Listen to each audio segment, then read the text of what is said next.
Faly miarabantsika rehetra indray rakizy. Ary faly indrindra indray androany hanolotra tantara mahafinaritra sy mahavariana ho anao. Enoy tsara ary. Jona tapany voalohany. Andriamanitra te hamonjy, saingy nandositra Jona.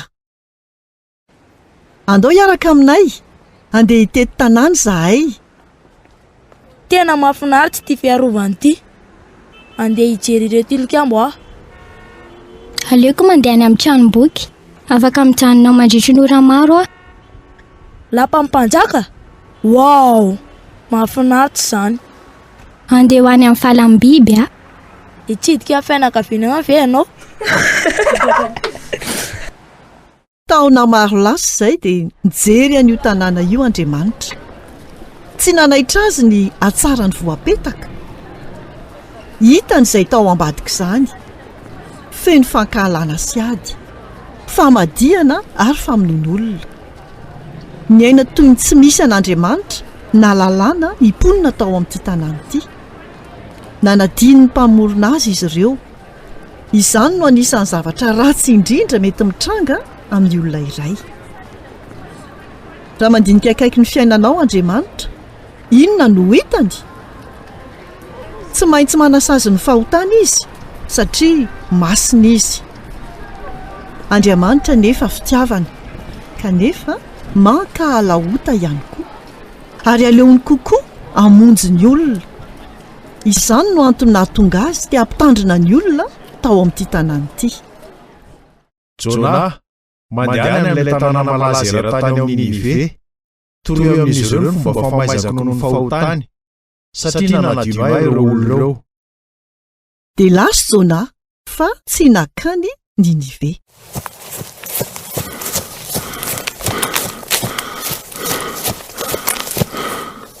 Tsy andeha ho an'ny Ninive mihitsy aho. Ny fahavalon'ny firenentsika. Tsy adala. Mendrika ny faty izy ireo. Misy sambo iray ao amin'ny serana tsambo. Andeha vola be mba hiondranana ao amin'ny sambo io ka andeha lavitra ny eto. Mety ho tena lafo be ny fandosirana an'Andriamanitra. Niakatra tao amin'ny toerana fitahirizana tao an-tsambo i Jona, ary resy tory sy reraka teo anelanelan'ny barika sy ny baoritra. Adalàna mihitsy izao fihetsika Jona izao. Ahoana ary no ahafahany mandositra an'Andriamanitra? Na dia hatrany amin'ny faran'ny tany aza, dia mahita antsika mandrakariva izy. Ary nahitany Jona hatrany Andriamanitra.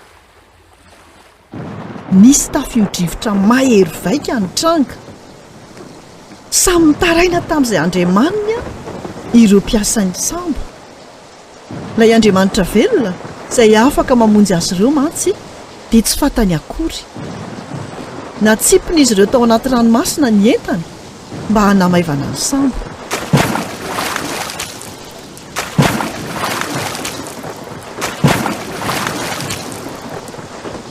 Nahotsikotson'ilay kapiteny Jona mba hanairany azy tamin'ny toromasona.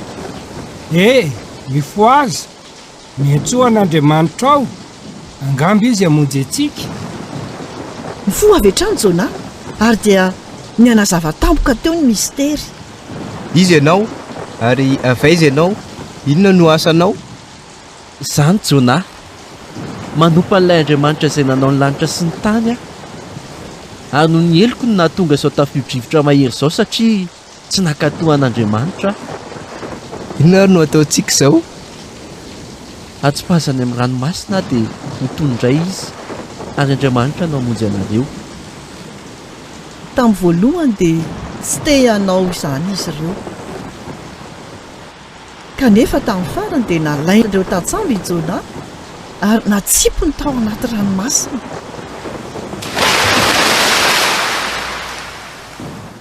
Izany ve ny hafaran'i Jona? Tsia! Vao nanomboka ny anjoria.